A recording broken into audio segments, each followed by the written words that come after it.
அன்பு நெஞ்சங்களே, இறைவன் நமக்கு தந்த புதிய நாளிலே இறைவனுக்கு நன்றி கூறி இறை வார்த்தையால் நம் வாழ்வை பயனுள்ளதாக மாற்றுவோம். இறைவன் நம் அனைவரை நிறைவாக ஆசீர்வதித்து பாதுகாத்து வழி நடத்துவாராக. இன்று புனித மத்தியா திருத்தூத விழா. யோவான் நற்செய்தி நூல் பிரிவு 15, இறை சொற்றொடர்கள் 9 முதல் 17 முடிய. இதன் விளக்கம் அறிவோம். இன்றைய உலகில் முக்கிய இடத்தை பிடித்திருப்பது நட்பு. ஒரு நல்ல நண்பன் 100 உறவிற்கு சமம். நண்பர்கள், தோழர்கள், இவர்கள்தான் ஒவ்வொருடைய வாழ்க்கையும் செதுக்கும் சிற்பிகள். கவிஞன் ஒருவன் இவ்வாறு ஜெபிக்கிறான்: இறைவா, என் பகைவனை நான் பார்த்துக் கொள்கிறேன், நண்பனிடமிருந்து என்னை நீ காப்பாற்று என்று. நட்பு, நண்பர்கள் அவ்வளவு கடினமான ஒன்று. நட்பின் சிறப்பை உணர்ந்த இயேசு தம் நண்பர்களுக்காக உயிரை கொடுப்பதை விட சிறந்த அன்பு யாரும் இல்லை. தன்னை காட்டி கொடுத்தவரையும், தோழா, எதற்காக வந்தாய் என்ற வார்த்தைகள் பகைவனையும் பதற வைத்துவிடும். இவ்வாறு இயேசு பகைமை கூட நட்பாக மாற்ற வேண்டும், இருக்கின்ற நட்பை உயிரை கொடுத்தேனும் வளர்க்க வேண்டும் என்பதை தெளிவுபடுத்துகிறார். அன்பார்ந்தவர்களே, இன்றைய நாளில் நாம் அனைவரும் திருத்தூதரான புனித மத்தியாவின் விழாவை பெருமிதமாக கொண்டாடுகிறோம். யார் இந்த மத்தியா என்ற வினா நம் உள்ளத்தில் உதிக்கலாம்.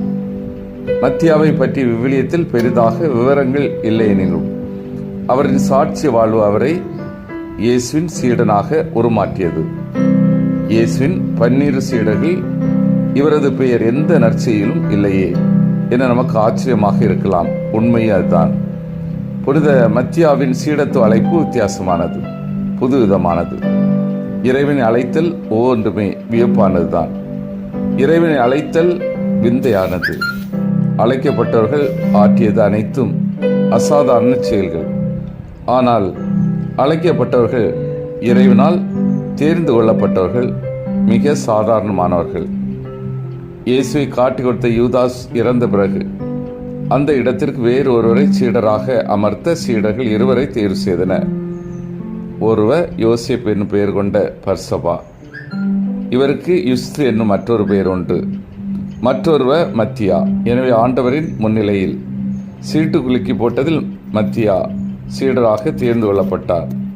திருத்தூதரான மத்தியா அழைப்பும் அழைத்தலின் தேர்ந்தெடுக்கப்பட்ட விதம் யாரும் எதிர்பார்க்காதது. ஏன், புனித மத்தியா கூட தான் இயேசுவின் சீடராக நியமிக்கப்படுவேன் என்று நினைத்து கூட பார்த்திருக்க மாட்டார். புனித மத்தேயாவின் அழைப்பு சிறந்த அழைப்பு என்பதில் எவ்வித ஐயப்பாடும் இல்லை. புனித மத்தேயாவின் சாட்சிய வாழ்வு இறைவனை மாட்சிமைப்படுத்தியது. அவரின் தூய வாழ்வு தூய ஆவியானவரின் வாக்கு நிறைவேற உதவியது. தூசு மனம் கொண்டு மாசு செயல் புரிந்த யூதாஸின் இடத்திற்கு நல் உள்ளம் கொண்ட பல காலம் சீடர்களோடு ஒன்றாய் இருந்த தமது திருத்துவ மத்தியா அமர்த்தப்பட்டார். சீடனாக தேர்ந்தெடுக்கப்பட்டார். திருத்தொண்டினையும் திருத்துது பணியும் திறம்பட செய்தார். இறைவனால் சிறந்த முறையில் அழைக்கப்பட்ட நாம் ஒவ்வொருவரும் அனைத்தையும் துறந்து இறைவனை பின்பற்ற வேண்டும். அன்றைய காலத்திலே சீடர்கள் துறந்தது மிகவும் சொற்பமாக இருக்கலாம். ஓட்டை வேலையானாலும் அன்று அதுதான் அவர்களுக்கு மிக சிறந்த சொத்து. வெறுமையான கிறிஸ்துவை நாமும் வெறுமையாக பின்பற்றுவோம் என்ற புனித பிரான்சிஸ் அசியாரின் கூற்று நம்மை அலசி பார்க்க தூண்டும். இயேசுவை பின்பற்ற விரும்பும் ஒவ்வொரு சீடனுக்கும் ஒரு பாடமாக இருக்கட்டும். இன்றைய நடைமுறையிலே தீவிர சீடனாய் இருப்பது அவசியம். கிறிஸ்தவனாய் இருப்பது ஒரு விபத்து. ஆனால் கிறிஸ்துவின் சீடனாய் இருப்பது சவால். சிந்திப்போம். சவால் நிறைந்த வாழ்வை நாம் தேர்ந்தெடுத்திருக்கிறோம். ஆனால் நம்மை எல்லாம் இறைவன் தாயின் கருவிலே உருவாகும் முன்பே தேர்ந்தெடுத்து விட்டார். நாமும் திருத்தூத மத்தியாவை போல தேர்ந்தெடுக்கப்பட்ட நோக்கத்தை உணர்ந்தவர்களாய் கிறிஸ்துவின் சீடனாய் பணிபுரிவோம். சிந்தித்து தியானித்து செயல்படுவோம். நான் இறை அழைப்பை உணர்ந்து வாழ்கின்றேனா? இயேசுவின் சீடத்துவ பணியை நான் மகிழ்வோடு செய்கின்றேனா? நான் சவால் நிறைந்த பணியை உள்ளன்போடு செய்கின்றேனா? மன்றாடுவோமாக. வல்லமை மிக்க இறைவா, நாங்கள் அனைவரும் இறை அழைப்பை உணர்ந்து வாழவும், இயேசுவின் சீடத்துவ பணியை மகிழ்வோடு செய்யவும், சவால் நிறைந்த பணியை உள்ளன்போடு செய்யவும் வரம் தாரும். ஆமேன்.